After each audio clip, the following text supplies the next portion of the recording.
Today, President Biden signed a bill that will spark some major change right here in Central Ohio. The CHIPS and Science Act. The total price tag, $280 billion. It includes around $52 billion in subsidies for U.S. computer chip companies, $24 billion in tax credits for new manufacturing facilities, and tens of billions of dollars for research and development, all in an effort to bring chip manufacturing back to the U.S. And that includes right here in the Buckeye State.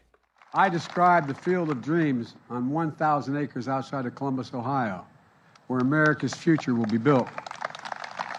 Intel, whose CEO is here today, Pat Gelsinger, is here today. He's going to break ground in the next generation semiconductor factory in Central Ohio early this fall. Now, Intel postponed its official groundbreaking ceremony in Lincoln County until the CHIPS Act passed.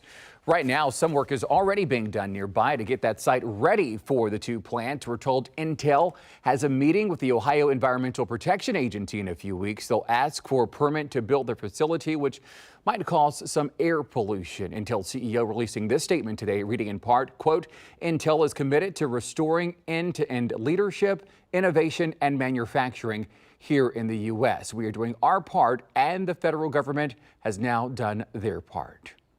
Now that money has been given to Intel, the bigger question is, where will those workers come from to staff those two plants? 10 TV's Kevin Landers live at the Intel site near New Albany tonight to explain. And Kevin, this is a major undertaking. Some 3,000 people needed to keep those two plants running. And that's right. You know, rain has slowed work here at the Intel site, but behind the scenes, those working to educate future Intel employees are hard at work, making sure that they have the skills when this plant opens in 2025. Intel is betting on Ohio to provide enough workers to manufacture its microchips when the site becomes active sometime in 2025.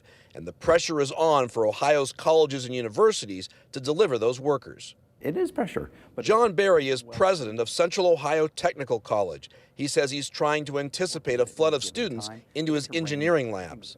With the CHIPS Act passing and knowing that the investment that they're planning to make within Central Ohio would quadruple, that means you quadruple the pipeline expectations. The enrollment numbers are already on the rise at COTC. The college says students seeking full associate degrees or short-term degrees has jumped 69% from August of last year. Its engineering technology program went from 8 students to 85 this year, a 963% increase. When they talk about this first initial 3,000 individuals that they're hiring for their first opening with the two fabs themselves, 70% of those individuals will be at the associate's degree level. COTC has a campus in Pataskala, just 10 minutes from the Intel campus, and there is talk of expanding its engineering labs to accommodate more students.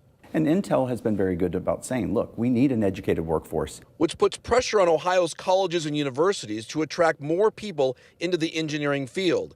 With the CHIPS Act passing, Intel now has the money to expand beyond just 2 fabrication plants, and it will need more workers to fill them. It is a bit of pressure. You are absolutely right about that, Kevin, but it is one that we're very excited to produce. Now, President Berry tells me that with the signing of the CHIPS Act, he expects Ohio's colleges and universities to start advertising on their web pages to get kids involved in engineering. Reporting live near New Albany, Kevin Landers, 10 TV News.